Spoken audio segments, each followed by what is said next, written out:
भला हुआ मेरी माला टूट गई, मैं राम भजन से छूटी। भला हुआ मेरी माला टूट गई, मैं राम भजन से छूटी। मेरे सिर से टली बला, भला हुआ मेरी माला टूट गई, मैं राम भजन से छूटी। मैं राम भजन से छूटी। नमस्कार मेरे प्यारे भाइयों, मेरे परमात्मा के प्यारे जीव हंसों। मैं हमेशा मालिक से यही दुआ करूंगा कि आप सब मेरे भाइयों का विवेक पहले से ज्यादा और ज्यादा और ज्यादा से ज्यादा बढ़ता ही जाए। बस मेरे दिल की यही अरदास है कि ऐसी कोई चीज ना रहे जो आपको समझ ना आए। हर चीज आपको बिल्कुल क्रिस्टल क्लियर होती जाए।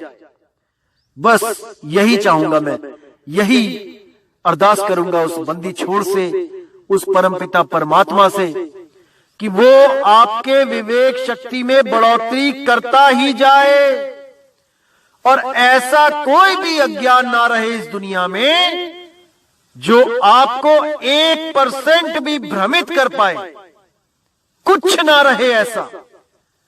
आपका ये भाई आपकी पूरी मदद करने के लिए तैयार है। बस आप निष्पक्ष भाव से इस सत्संग को सुनते रहिए और उस पर विचार करते रहिए। विवेक लगाइए कि जो मैंने बात कही है वो सत्य है या असत्य है। जवाब मेरे भाई आपके अंदर से ही आएगा। उस परमात्मा का जवाब आपके अंदर से आएगा।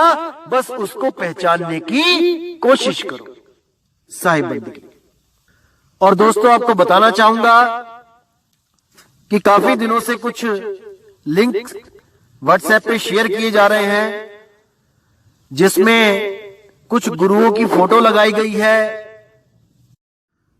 और कुछ भड़काऊ से शब्दों से टाइटल दिया गया है। दोस्तों, ऐसे किसी भी चैनल से हमारा कोई लेना देना नहीं है। आप उनको बिल्कुल ना देखें, बिल्कुल भी ना देखें, क्योंकि वो सत्संग हमारे ही अपलोड कर रहा है और गलत फोटो लगा लगा के दुनिया को भ्रमित कर रहा है।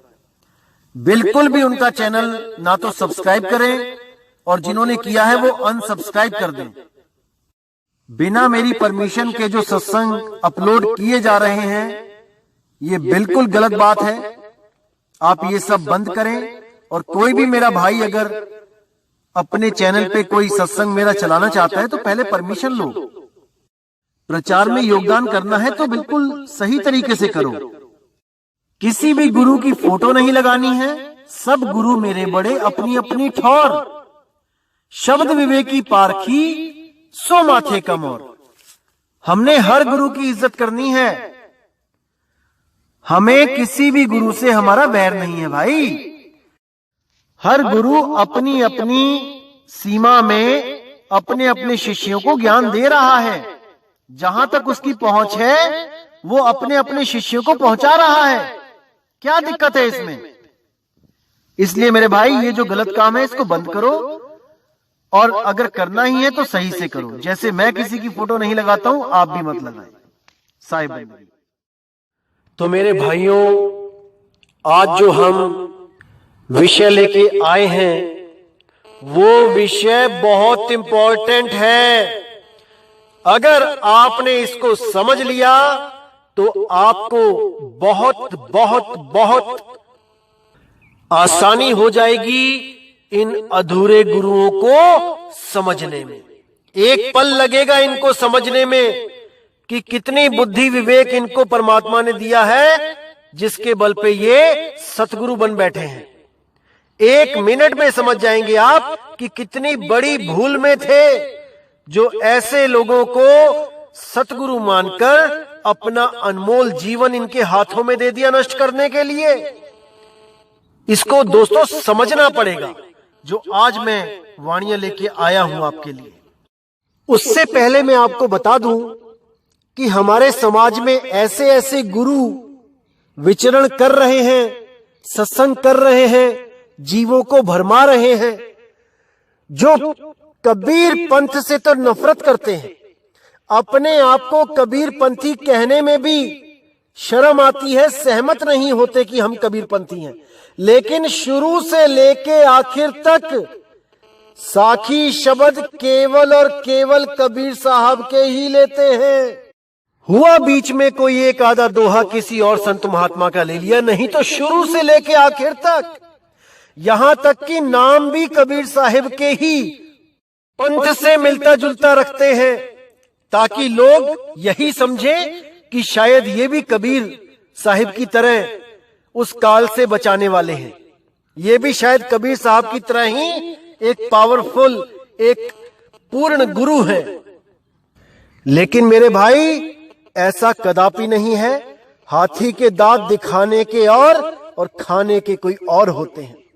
कबीर साहब के नाम पे, कबीर साहब की बंदगी के नाम पे अपने पंथ का नाम तो रख लिया, कोई बात नहीं, रख लिया तो रख लिया, लेकिन मेरे भाई उतना विवेक कहां से लेके आओगे जो कबीर साहब के शिष्यों के पास कबीर साहिब के द्वारा दिया जाता है?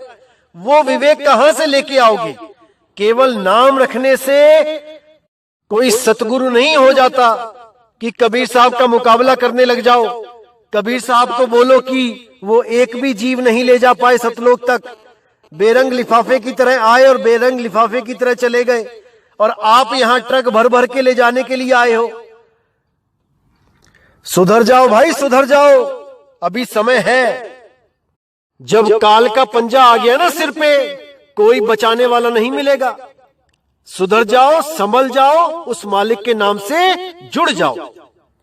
तो दोस्तों, नाम नहीं लूंगा, लेकिन आप खूब समझ जाएंगे कि वो कौन सा पंथ है काल के द्वारा चलाया जा रहा है। एक एक चीज आप समझ जाएंगे कि कितना विवेक है उन गुरुओं में, जो वाणियां पढ़ तो लिए लेकिन उनके भाव को नहीं समझ पाए, उसके सार को नहीं समझ पाए। तो दोस्तों, आज वही वाणियां ली जाएंगी और इनके सार शब्द का जो भेद है वो खोला जाएगा कि वो कैसा सार शब्द है जो ये जीवों के कान में देकर उनको उस धू धू शब्द से जोड़ देते हैं। वो शब्द जो अंत समय में धू धू करता हुआ आएगा। अब सोचने वाली बात है दोस्तों, धू धू ये शब्द जो आया है ये कहां से आया है? ये कैसा शब्द है जो धू धू करता आता है? आज इस पे विचार करेंगे कि ये धू धू आया कहां से इनके दिमाग में, कैसे इतनी संगत के सामने इन्होंने कह दिया कि वो शब्द धू धू करता आता है। आज इस धू धू की पूरी पोल खोलेंगे और इसके बारे में, इस धू धू के बारे में एक एक चीज बताई जाएगी। आप अच्छी तरह समझें और इस धू धू से हमेशा के लिए आजाद हो जाएं।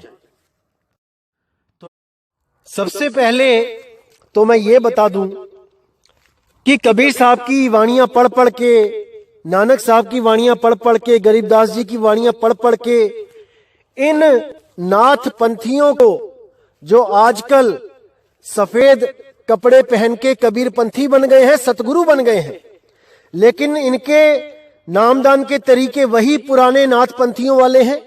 कान में फूंक मार देना, उसी को कहना सार शब्द है, उसी को कहना कि आत्मा को जगा दिया गया है, उसी को कहना कि मन से अलग कर दिया गया है आत्मा को। ये सब नाथ पंथियों के नियम हैं, नाथ पंथियों के नामदान देने के तरीके हैं। लेकिन इन नाथ पंथियों के हाथ में कबीर साहब का, नानक साहब का, गरीबदास जी का जो ज्ञान लग गया, जो बाणियां लग गईं, तो इन्होंने अपने नामदान का तरीका तो नहीं बदला, लेकिन उन बाणियों में से कुछ एक बातें ऐसी निकाल ली जो ये अपने ज्ञान से मैच कराने लग गए, और उसी के द्वारा ये अपने आप को सतगुरु घोषित करने लग गए, परम गुरु घोषित करने लग गए। दोस्तों, काम वही कर रहे हैं जो एक नाथपंथी कर रहा है। आपको नहीं यकीन है, किसी भी नाथ पंथ में जाके आप नामदान ले लीजिए, आपके कान में वो फूंक मारेगा और कहेगा यही सार शब्द है, आज से तू मेरा चेला और मैं तेरा गुरु। यही काम यही कर रहे हैं। बस इन्होंने सतगुरु सतनाम जो मंत्र है वो श्वासों पे रटने के लिए दे दिए हैं।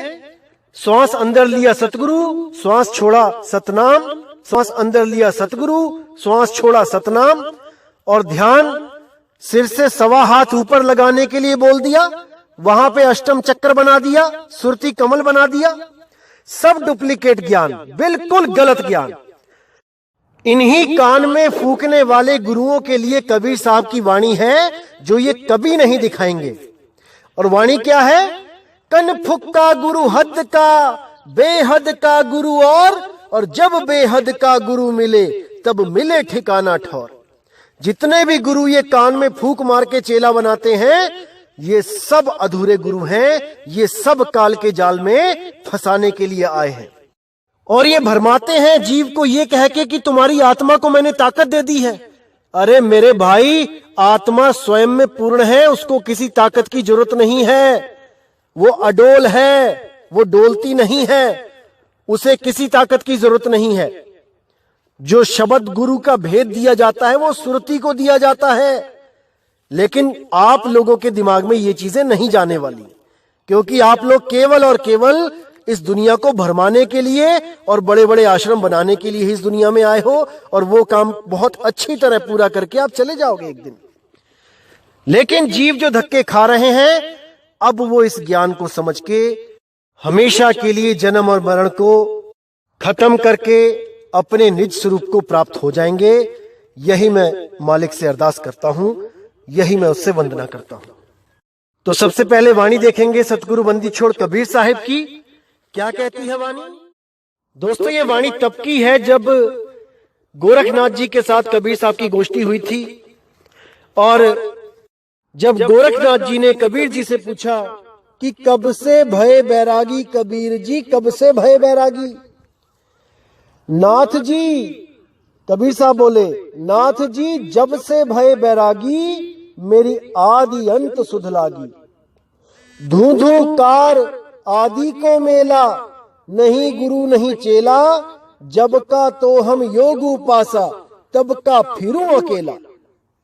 अब यहां पर जो धूधूकार आ गया, अब इन लोगों ने क्या किया? शब्द तो पढ़ लिया कि धूधू लिखा है, धूधूकार लिखा है, लेकिन इसका भाव नहीं समझ पाए। ये असल में धूधूकार क्या है? कुछ लोग इसको धुंध भी समझ लेते हैं कि धुंध थी, पहले केवल धुंध थी और धुंध में से ही ये प्रकाश हुआ और ये संसार पैदा हो गया। जबकि ये सीधे शब्द की तरफ इशारा है। धूधूकार यानी उस शब्द की तरफ जिसमें धुन है। धूधू एक धुन है, लेकिन वो सार धुन यहां पे लिखी नहीं जा सकती, इसलिए कहीं पर उसको बांसुरी, कहीं पे उसको कुछ और नाम देके, कोई मधुरवाणी नाम देके, कहीं उसको शब्द गुरु नाम देके उस आवाज की तरफ इशारा किया जाता है, उस धुन की तरफ इशारा किया जाता है। इसीलिए यहां पे धूधूकार लिखा गया है। लेकिन ये जो पंथ है, आप इनके ग्रंथ पढ़ोगे तो इन्होंने क्या बोला है कि दो तत्वों के टकराए बगैर, यानी दो चीजों के आपस में टकराए बगैर आवाज नहीं होती। यानी कि कहीं पे भी कोई गुरु कहता है कि वो शब्द, वो धुन है, तो ये कहते हैं नहीं, कोई भी धुन है बिना टकराए नहीं होती। और ये साउंडलेस साउंड की बात करते हैं, यानी एक ऐसी आवाज जिसमें कोई आवाज नहीं है। अब हैरानी होती है कि साउंडलेस साउंड, अरे भाई बता तो दो वो कैसी होती है? जब साउंडलेस है तो वो साउंड कैसे होगी? इतना भी नहीं समझ पाए ये लोग। जैसे कोई कहे कि वाटरलेस वाटर, पानी के बिना मुझे पानी पिला दो। अरे भाई वो कैसा पानी है जो बिना पानी के पानी जैसा होगा? हद ही कर दी इन लोगों ने। लेकिन साहिब ने बोला है कि जहां पे अनहद नाद है, जहां पर तत्वों की धुन है, वो तत्वों के टकराने से ही होती है। लेकिन जो आत्मिक धुन है, आत्मा की अपनी नाद है, वो बिना किसी तत्व के निही तत्व नाद है। उसी को धूधूकारा बोला है। जब कोई पवन पानी 5 तत्व नहीं थे तब भी वो धुन थी।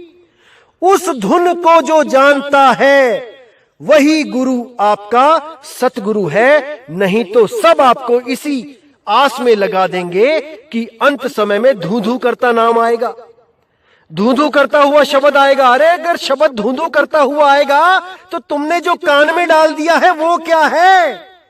वो क्या शब्द नहीं है? जो आपने कान में डाला है वो क्या है?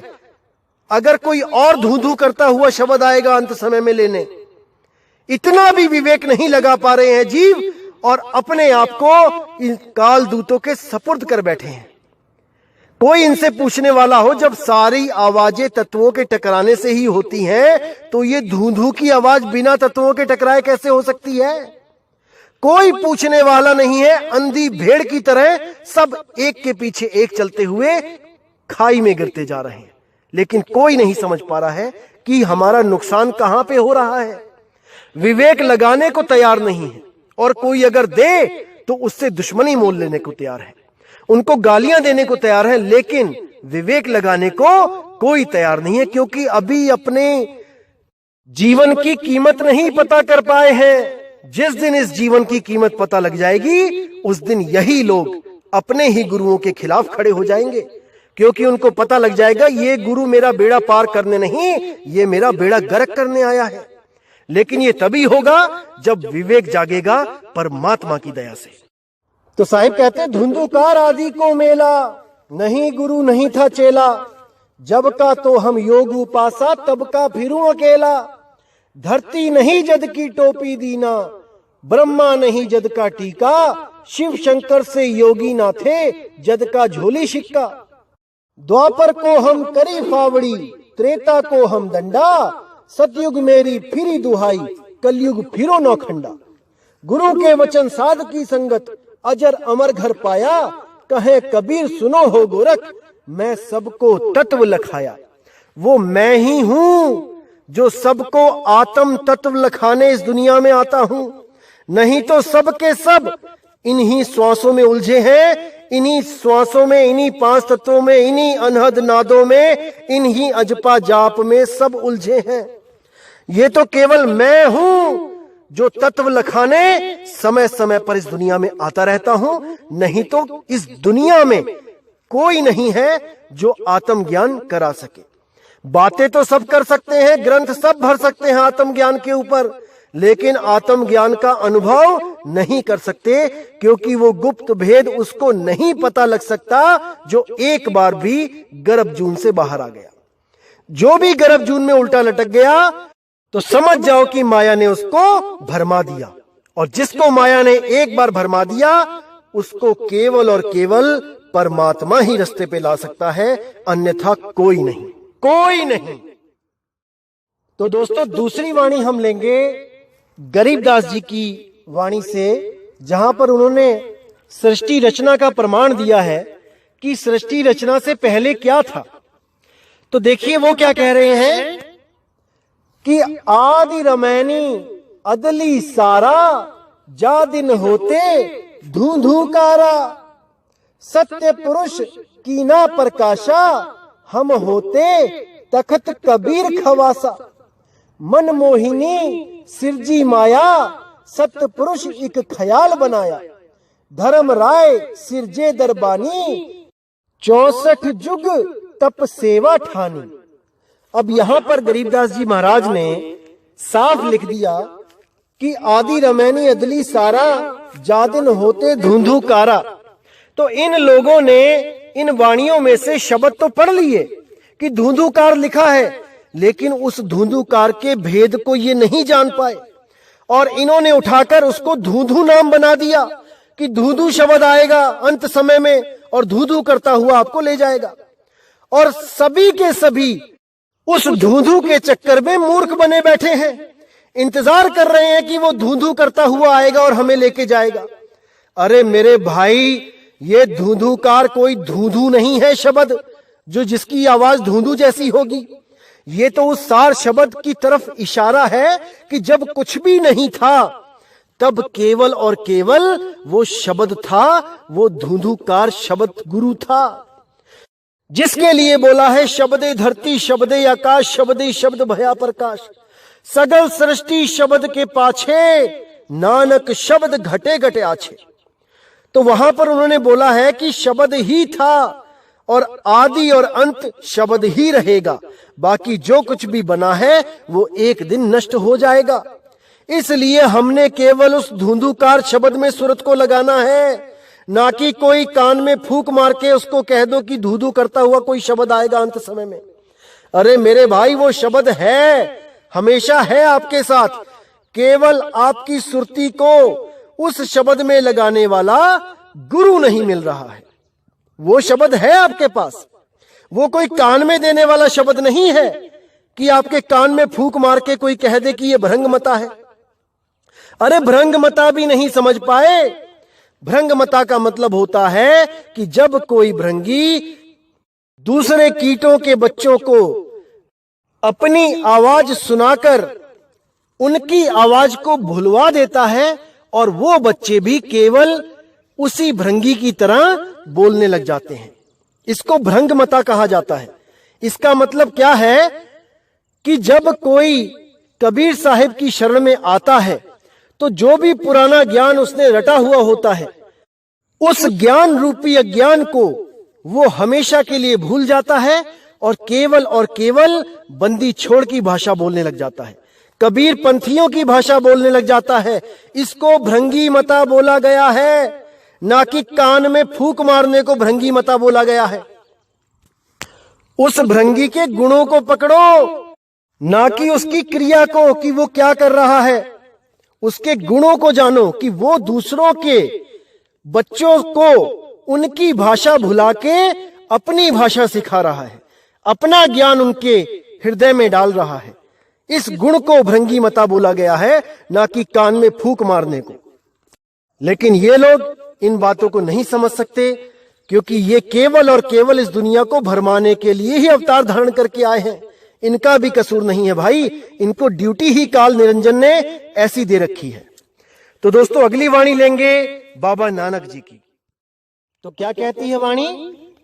अरबद नरबद धूधू कारा, धरणी न गगन हुक्म अपारा, ना दिन रैन न चंद न सूरज, सुन्न समाद लगाईदा। अब यहां पे वाणी में साफ बोल दिया नानक साहिब ने कि अरबद नरबद धूधू कारा, कि जब कुछ भी नहीं था तब केवल और केवल धूधूकार था। अब ये धूधूकार क्या था, इसको जानने वाला जो है वही परम गुरु है, वही सतगुरु है, ना कि कोई मंत्र जपने वाला, कोई श्वासों का जाप देने वाला, कोई अनहद नाद तत्वों की धुन सुनवाने वाला गुरु है। क्योंकि वो सब कुछ था ही नहीं, इस वक्त कुछ भी नहीं था, लेकिन तब भी जो था वो शब्द है, वही वो धुंधुकार शब्द है जिसका भेद स्वयं परमपिता परमात्मा देने आते हैं। वही धुंधुकार जब शब्द आपको मिलता है तब आप जन्म और मरण से मुक्त हो जाते हो। लेकिन उस धुंधुकार का मतलब ये नहीं कि कोई धुंधु करता हुआ कोई शब्द आएगा लेने। वो भेद है, वो गुप्त भेद है जिसको केवल और केवल बंदी छोड़ सतगुरु जानते हैं और कोई नहीं। इसीलिए बोला गया है कि जगत गुरु है, वो सारी दुनिया के गुरु हैं। वो केवल हिंदुस्तान में या हिंदी भाषा में नहीं आते, वो किसी भी देश में जाकर ज्ञान दे सकते हैं। लेकिन पंथ वो केवल भारत में इसलिए चलाते हैं क्योंकि यहाँ पे वो 120 साल पूरे करके जा चुके हैं। लोग जानते हैं उनको, इसलिए उनके नाम का पंथ चलता है और लोग उस ज्ञान को समझते हैं।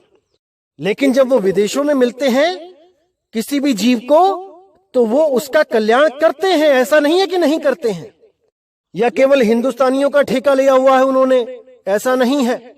वो अंग्रेजों के साथ अंग्रेजी बोलते हैं, पंजाबियों के साथ पंजाबी बोलते हैं, अरबियों के साथ अरबी बोलते हैं, जापानियों के साथ जापानीज बोलते हैं और चाइनीज के साथ चाइनीज बोलते हैं। कोई भाषा उनसे जुदा नहीं है, क्योंकि वो स्वयं कहते हैं हम हैं शब्द शब्द हम माही और हमसे भिन्न और कछु नाही। ये जितने भी शब्द हैं ये मेरे से ही प्रकट होते हैं, इसी आत्मदेव से प्रकट होते हैं। और वो तो परमात्मा है भाई, वो हर भाषा को जानता है, उसको कोई पढ़ाई लिखाई की जरूरत नहीं है। अरे वो यहां आके नहीं कभी स्कूल गए, कभी कागज कभी कलम नहीं छुआ उन्होंने, तब भी वो इतने वाणियां बोल के गए, जिसकी एक एक वाणी पे आज बनारस में पीएचडी कर रहे हैं लोग।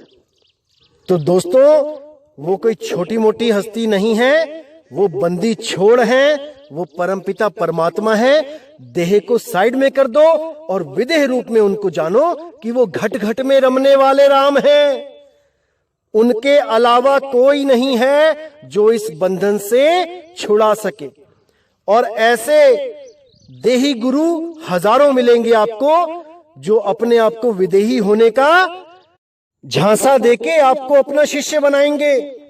लेकिन उनको पूछो, विदेही का मतलब पता है क्या होता है? अरे विदेही का मतलब है 4 दाग से न्यारा। अरे 4 दाग से सतगुरु न्यारे अजरो अमर शरीर, और कोई गाडे कोई अग्नि जरावे, ढूंढ ना पायो शरीर, जपो रे मन केवल नाम कबीर। 4 दाग से न्यारा होना ही विदेही है। कौन कौन से 4 दाग? सबसे पहला दाग जन्म का, वो गुरु गर्भ में नहीं आना चाहिए। अगर कोई गुरु गर्भ से आया है तो वो 4 दाग से न्यारा नहीं है। और जो भी गुरु गर्भ से आया है वो परमात्मा नहीं हो सकता, क्योंकि साहिब सबका बाप है, बेटा किसी का नहीं, और गर्भ से पैदा हुआ सो तो साहिब नहीं। वो साहिब नहीं है। अलग अलग पंथों के लोग अपने अपने गुरु को परमात्मा सिद्ध करने में, घोषित करने में लगे रहते हैं। कबीर साहब को भी उनका शिष्य बनाने में उनको बिल्कुल लज्जा नहीं आती कि कबीर साहब भी हमारे ही गुरु से नामदान लेने आए थे, उन्हीं ने उनको पार किया है। ऐसी ऐसी कहानियां सुनाएंगे आपको, और ग्रंथ भरे पड़े हैं इन कहानियों से, इन झूठी कहानियों से ग्रंथ भरे पड़े हैं। लेकिन साहिब कहते हैं कि जो गर्भ से पैदा हो गया, फिर तो उसके माँ बाप हो गए इस दुनिया में, फिर तो परमात्मा के भी माँ बाप हो गए, कोई परमात्मा से भी बड़ा उसका बाप हो गया जिसकी वजह से वो इस दुनिया में आया है। नहीं मेरे भाई, साहिब सबका बाप है, बेटा किसी का नहीं, किसी का नहीं। जिस भी संत के साथ उसके पिताजी का नाम जुड़ गया, समझ जाओ वो देही गुरु है, विदेही गुरु नहीं है। तो पहला दाग है जन्मना, दूसरा दाग है भोजन करना। जो भोजन करता है, इस शरीर को पालता है, वो विदेही गुरु नहीं है। कबीर साहब के लिए बोला गया है संतों के द्वारा, पानी से पैदा नहीं, श्वासा नहीं शरीर, अन्न आहार करता नहीं, अरे वाको नाम कबीर। वो कभी कुछ खाते पीते नहीं है, उनको जरूरत ही नहीं है, क्योंकि वो इस 3 लोक के द्वारा नहीं पैदा हुए हैं कि इस मिट्टी के द्वारा पैदा हुए हैं और मिट्टी खा के मिट्टी बढ़ानी है, उन्होंने शरीर बढ़ाना है। अरे ये मिट्टी की ढेरी तो हम लादे फिर रहे हैं। वो विदेही हैं, विदेही। बिना श्वासों के, बिना अन्न जल के वो किसी प्रकार का कोई भोग नहीं करते, वही विदेही पुरुष हैं। समझ जाओ इस बात को। तीसरा जो गुण होता है वो होता है भोग का, शादियों का। परम गुरु कभी किसी के साथ शादी नहीं करते। अरे सब तो उनके बच्चे हैं, किसके साथ भोग करेंगे? अपने बच्चों के साथ भी कोई शादी करता है क्या? समझो इस बात को। वो परम पिता परमात्मा है, वो कभी किसी के साथ भोग नहीं कर सकता। और जो चौथा दाग है वो है मृत्यु का। उस परम पिता परमात्मा को कोई मार नहीं सकता, और ना ही वो इस दुनिया में मर के जाता है कि लाश पड़ी हुई है कहीं और लोग उसको खींच रहे, तान रहे हैं। नहीं, वो जैसे आता है वैसे ही जाता है। बिना माँ बाप के आता है, बिना शरीर छोड़े जाता है। शरीर तो मात्र एक इंद्रधनुष की तरह होता है, जो दिखता तो है लेकिन होता नहीं है। केवल हमें दिखाया जाता है कि मैं हूं, लेकिन होते नहीं हैं। बस इसी को समझ जाना है। देह विदेह में यही फर्क है। इसीलिए 52 बार कबीर साहब को मारा गया, लेकिन कोई मार नहीं पाया। कोशिश पूरी करी। कई लोग तो यह भी नहीं मानते कि कबीर साहब को 52 बार मारा गया। भाई, गुरु ग्रंथ साहब में दर्ज है, अंग नंबर 1162 में साफ लिखा है, गंग गुसाइन गहन गंभीर, जंजीर बांध कर खरे कबीर, मन ना डिगे तन काहे को डराई, चरण कमल चित रहे समाई। गंगा की लहर मेरी टूटी जंजीर, मृग छाला पर बैठे कबीर। कहे कबीर को संग न साथ, जल थल राखन है रघुनाथ। अब यहां पर वो महिमा गा रहे हैं उस परमात्मा की, लेकिन भाई ये हमसे छुपाया जा रहा है कि वो स्वयं परमात्मा हैं। वो किसी को नहीं बताते कि वो स्वयं परमात्मा है, क्योंकि वो यहां पर अपनी पूजा करवाने नहीं आते। वो हमें हमारा ही आत्मज्ञान देने आते हैं। वो हमें हमारा तत्व ज्ञान देने आते हैं कि हम कौन सा तत्व हैं।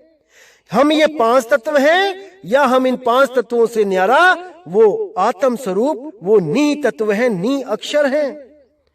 इसी को समझाने के लिए वो बार बार इस दुनिया में आते हैं और हमें समझाकर अपने निज स्वरूप को प्राप्त करने में मदद करते हैं। इसीलिए हम उनको बंदी छोड़ कहते हैं। हमारे बंधनों को तोड़ने वाले, बंधनों से छुड़ाने वाले केवल वही एक पुरुष हैं, एक हमारे साथी हैं। नहीं तो मेरे भाई हर आदमी यहां फंसाने वाला ही मिलेगा। कुछ आपको अपने लाभ के लिए फंसा लेते हैं, कुछ आपको अपनी जय जयकार के लिए फंसा लेते हैं, कुछ खुद को महान सिद्ध करने के लिए आपको मूर्ख बनाते हैं। सबका यही धंधा है। केवल और केवल वो बंदी छोड़ कबीर निष्भाव से, निष्पक्ष होकर आपको सत्य से रूबरू कराने आते हैं और आपको हमेशा के लिए आपका निज स्वरूप प्रदान कर देते हैं। यही उस मालिक की लीला है, यही उस बंदी छोड़ की दया है।